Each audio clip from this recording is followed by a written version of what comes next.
இது காதல் கவிதை. என்னன்னா, ஒரு பெண்ணை பார்க்குறோம். அந்த பெண்ணை பார்க்கும்போது அவங்களுடைய அழகு நமக்கு பிடிச்சிருக்கு. அந்த அழகை பார்த்த பிறகு மனசுக்குள்ள ஒரு புத்துணர்ச்சி வரும். அதுக்கு பிறகு நம்ம பார்க்கறது எல்லாமே அழகழகா தெரியும்ல, அந்த மாதிரியான கவிதை இது. கால் தொடும் கடல் அலைகள், மலை உச்சியில் மெல்லிய காற்று, தூரிகை தூரல், தூரத்தில் வானம், அகாலத்தில் இறைந்து கிடக்கும் விண்மீன், இப்படியாக எல்லாம் அழகுதான். காலை கூவிய கோழியிலிருந்து மாலை நான் படித்த புத்தகம் வரை எப்படி ரசிக்காமல் இருப்பேன்?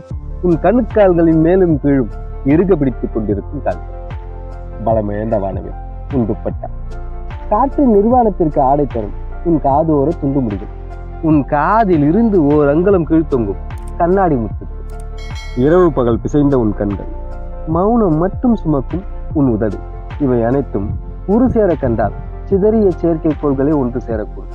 இயற்கை மனம் என்னவாகும்?